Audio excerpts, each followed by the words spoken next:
أعوذ بالله من الشيطان الرجيم.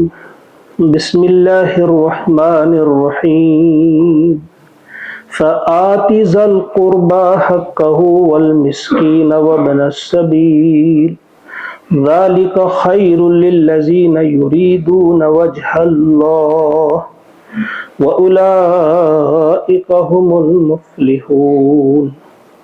صدق اللہ العظیم. سورۃ الروم آیت نمبر 38. اس سے پہلے ایک دو آیت پہلے ہم نے پڑھا تھا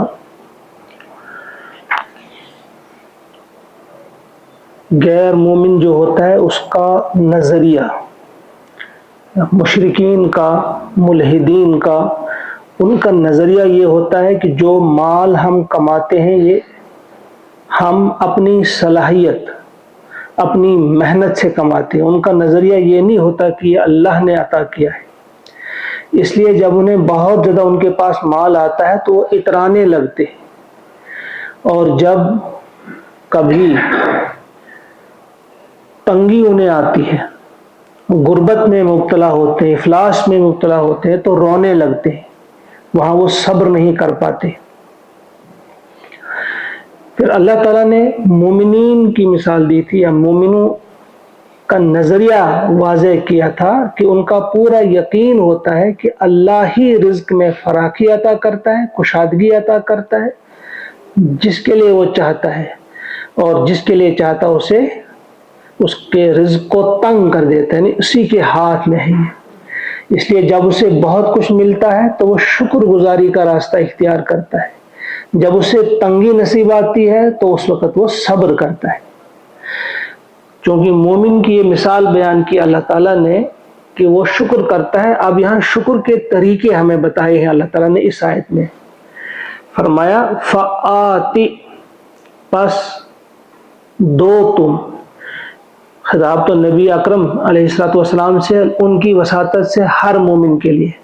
پس اے مومن، آتی تو دے، ذل قربا قرابت دار کو، حق کہو اس کا حق، یعنی تو رشتہ دار کو، اپنے قرابت دار کو اس کا حق ادا کر، اس کا حق دے. والمسکین، محتاج کو. وابن السبیل، اور راستے کے بیٹے کو. ابن سبیل، ابن بیٹا ہوتا ہے، سبیل راستہ. راستے کے بیٹے سے مراد ہوتا ہے مسافر، اور مسافر کو اس کا حق دے تو.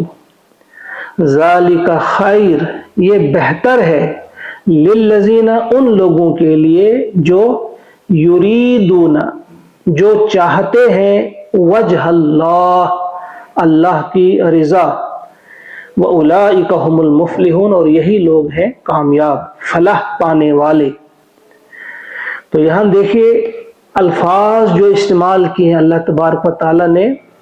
یہ نہیں فرمایا کہ تم قرابت دار کو، مسکین کو اور مسافر کو صدقہ دو، خیرات دو. یہ نہیں فرمایا. فرمایا ان کا حق ادا کرو.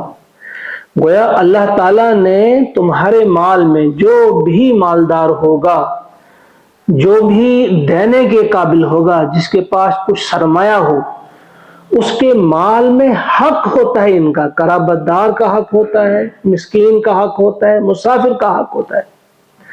اس لیے فرمایا ان کا حق ادا کرو. گویا جب انہیں تم دو تو یہ سمجھ کر کہ یہ ان کا مال میرے پاس تھا، میں نے اپنا حق ادا کر دیا. میں ان کو بالکل پست نہ کر دوں، یہ نہ سمجھوں کہ یہ بھیکاری ہے.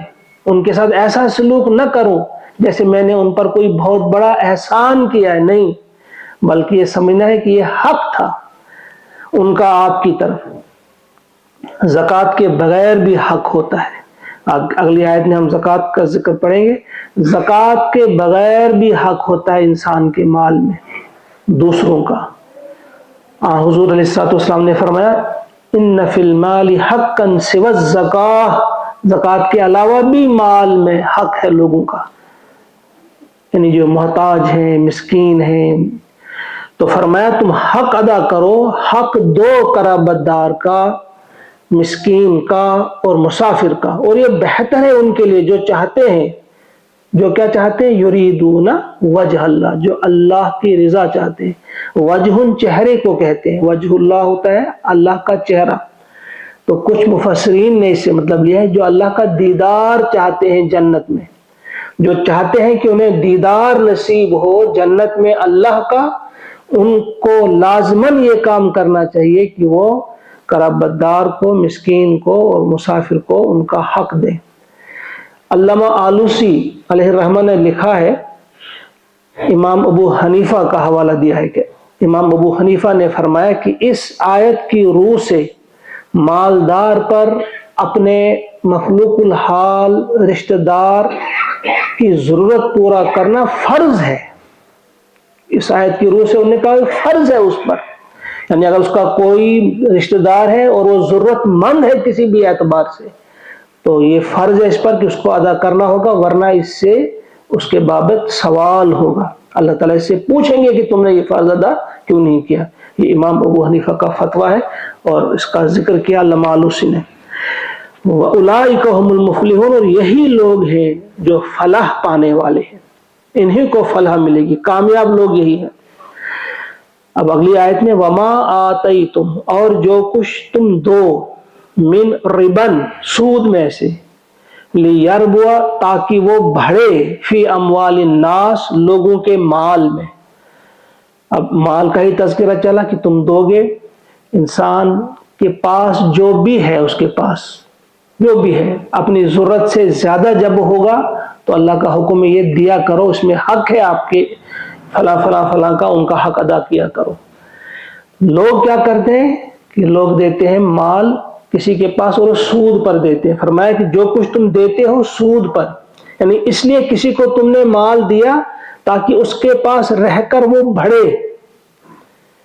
وَمَا آتَيْتُم مِّن رِّبًا لِيَرْبُوَ، تاکہ وہ بڑھے، فی اموال الناس، لوگوں کے مال میں رہ کر۔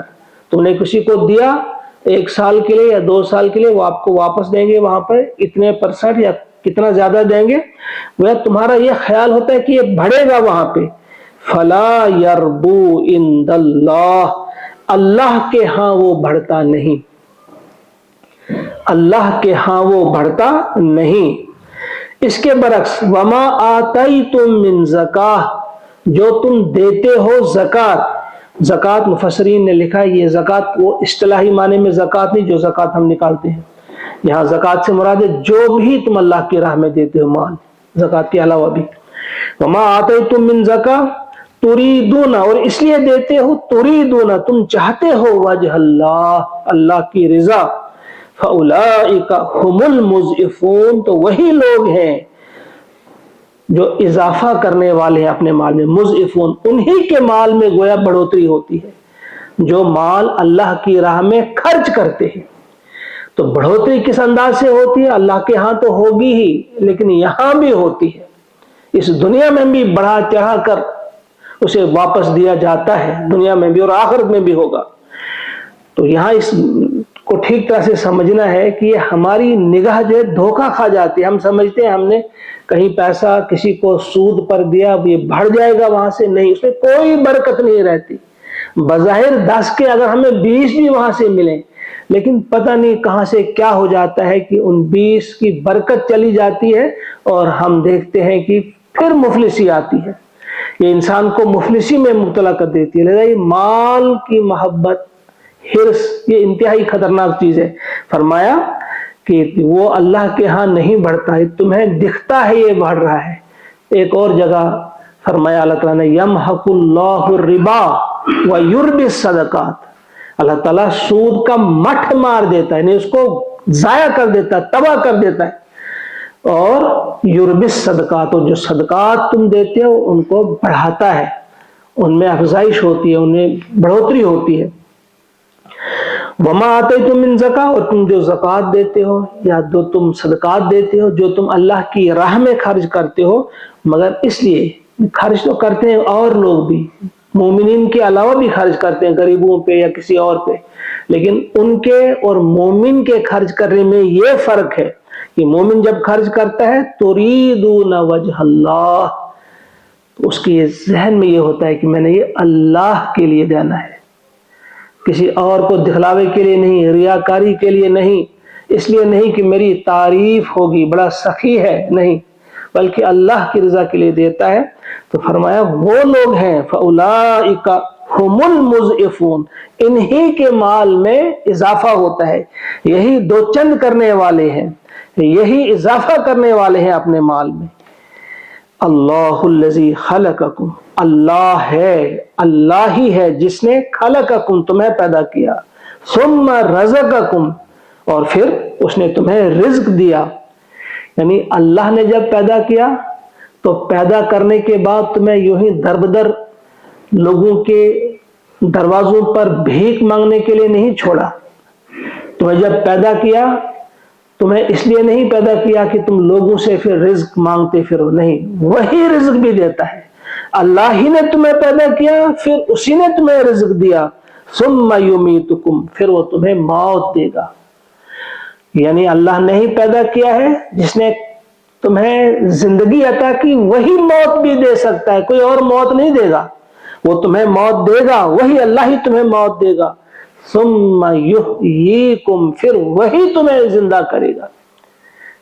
یعنی اللہ کی ہی ذات ہے، اللہ ہی کی ذات ہے جس نے تمہیں پہلی بار پیدا کیا، اس نے تمہیں رزق دیا، وہ تمہیں موت دے گا اور تمہیں دوبارہ زندہ کرے گا۔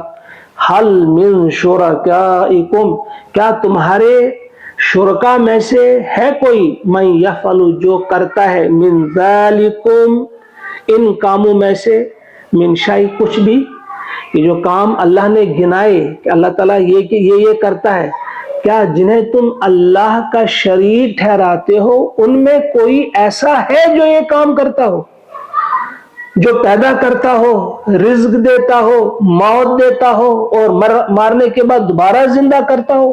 ہے کوئی ایسا مشرکین میں سے یا ان میں سے جن کو تم شریک ٹھہراتے ہو، ان معبودوں میں سے جن کو تم اللہ کے ساتھ کہتے ہو کہ یہ بھی اس کے پارٹنر ہے، یہ بھی اس کے شریک ہے؟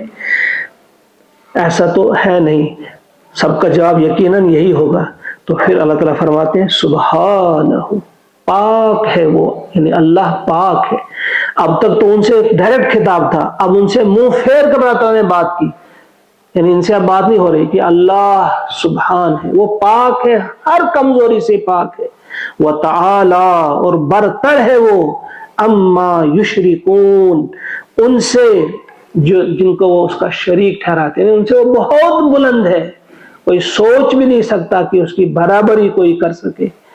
اس کی ذات میں، اس کی صفات میں، اس کے اختیارات میں کسی کو شریک ٹھہرایا جائے یہ ممکن نہیں ہے، وہ اس سے بہت برتر ہے، بلند ہے۔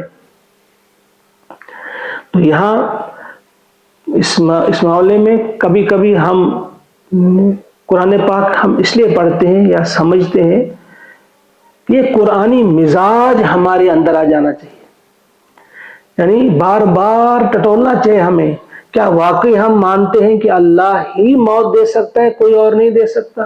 اللہ ہی ہمیں رزق دیتا ہے، کوئی اور نہیں دے سکتا؟ یا اس سے پہلے جو آیت آئی کہ بڑھتا ہے مال اللہ کی راہ میں دینے سے، گھٹتا نہیں ہے، گھٹتا ہے سود کی وجہ سے، صدقات کی وجہ سے گھٹتا نہیں ہے، کیا ہمیں یقین ہے؟ بار بار ٹٹولنا چاہیے اپنے دلوں میں۔ اس کے لیے صرف یہ آیات ہی نہیں ہے، آیات تاریخیہ بھی ہمارے سامنے ہے، تاریخی آیات بھی ہمارے سامنے ہے۔ ایک ہی مثال جو میں اکثر دیا کرتا ہوں وہ ذہن میں رکھنی چاہیے، ہمیشہ رکھنی چاہیے۔ حضرت عبد الرحمن ابن عوف کی جو پرسوں میں نے مثال دی تھی کچھ دن پہلے رضی اللہ تعالیٰ عنہ، 700 اونٹوں پر غلہ آ رہا تھا، اللہ کی راہ میں پورا غلہ دے دیا، ایک اونٹ دو اونٹ نہیں، آپ سمجھو اتنی گاڑیاں ہی دے دی، آج کے حساب سے وہ گاڑی ہو گئی، دے دی۔ اور اس کے علاوہ کتنی بار اللہ کی راہ میں دیا، اور پھر جب دنیا سے وہ رخصت ہو رہے تھے، کتنا چھوڑا تھا مال؟ 13,500 کروڑ آج کے حساب سے، جو انہوں نے مال پیچھے چھوڑا تھا اس کی مالیت کیا تھی؟ 13,500 کروڑ۔ اور پھر سونا چاندی کتنا تھا کہ وہ کلہاڑیوں سے کاٹنا پڑا، تقسیم کرنا پڑا، وارثین میں کلہاڑیوں سے کاٹنا پڑا، اور ان کے ہاتھوں میں چھالے پڑے، وہ کاٹتے کاٹتے۔ حضرت عثمان غنی رضی اللہ تعالیٰ عنہ، وہ بھی جانتے ہیں آپ کتنا مال دیتے تھے اللہ کی راہ میں، کتنا مال دیتے تھے، لیکن جب وہ رخصت ہوئے 5,000 عربی گھوڑے ان کے پاس اس وقت تھے۔ اس کے علاوہ کیا کیا تھا صرف اس کا تذکرہ کریں گے کہ 5,000 عربی گھوڑے، ایک عربی گھوڑا آپ سمجھو اس وقت کی جو ٹاپ کلاس کوئی کار ہوگی قیمتی ترین، تو اس قسم کی 5,000 گاڑیاں سمجھو اس وقت ان کے پاس تھی۔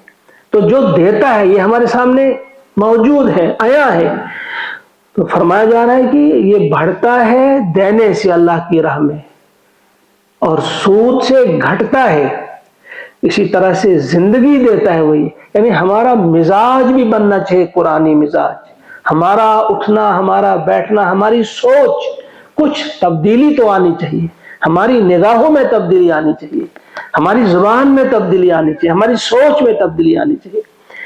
اب اگلی آیت میں اللہ تعالیٰ ارشاد فرماتے ہیں ظہر الفساد فی البر والبحر بما کسبت ایدی الناس، ظاہر ہو گیا، نمودار ہو گیا، الفساد، فساد نمودار ہو گیا، فی البر والبحر، بر میں اور بحر میں، بر خشکی کو کہتے ہیں اور بحر سمندر کو، تری کو، خشکی اور تری میں فساد برپا ہو گیا، فساد ظاہر ہو گیا، فساد نمودار ہو گیا، کس بنا پہ؟ بما کسبت ایدی الناس، اس کی بنا پہ جو کمایا لوگوں کے ہاتھوں نے، یعنی لوگوں کے کرتوتوں کے سبب، لوگوں کے اعمال کے سبب خشکی اور تری میں فساد برپا ہو گیا۔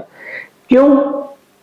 لیذیقہم، تاکہ چکھائے انہیں مزہ اللہ تعالیٰ بعض الذی عملوا، ان کے بعض اعمال کا، بعض کاموں کا، کچھ کاموں کا مزہ انہیں چکھائے اللہ تعالیٰ، لعلہم یرجعون، شاید کہ وہ رجوع کریں، شاید کہ وہ باز آ جائیں۔ یہ بڑی انتہائی اہم آیت ہے، ہم اس پر تفصیلی گفتگو کریں گے انشاءاللہ کسی وقت۔ جو ظہر الفساد فی البر والبحر، یہ کتنے قسم کے فسادات ہیں، کیسے فساد قرآن پاک میں کہاں کہاں کس کس معنی میں استعمال کیا گیا ہے، یاد رکھنا چاہیے ہمیں، آغاز ہی میں ہمیں بتا دیا گیا تھا کہ فرشتوں نے اس وقت کہا تھا اتجعل فیہا من یفسد فیہا ویسفک الدماء، کیا آپ پیدا کریں گے ایسی کوئی مخلوق جو فساد پھیلائے گی؟ اب یہ فساد ہے کیا؟ اگر ہم مختصر کہیں گے یہ فساد کیا ہے؟ فساد اللہ کی نافرمانی ہے، اللہ کے ساتھ کسی کو شریک ٹھہرانا، یہ بھی فساد ہے۔ اور سب سے خطرناک فساد جو ہے وہ امت مسلمہ کا بگاڑ ہے۔ امت مسلمہ جو اللہ کی نافرمان ہو چکی ہے، غیبت کرنا فساد ہے، جھوٹ بولنا فساد ہے، بددیانتی کرنا فساد ہے، ہم جو ایک دوسرے کا حق کھاتے ہیں، حق دباتے ہیں کسی کا، وہ فساد ہے،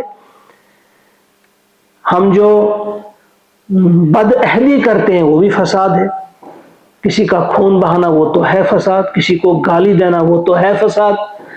وہ ساری کائنات جو ہے، اب ایک سادہ سی مثال کے ذریعے سمجھ سکتے ہیں، اگر ایک طرف سے ابھی مشرق سے مغرب کی طرف جا رہے ہیں، لاکھوں لوگ ایک ساتھ چل رہے ہیں، اگر واپس کچھ لوگ آنا چاہیں وہ تو فساد ہوگا، فساد ہوگا، اب کتنا مشکل ہوگا ان کو آگے جانا۔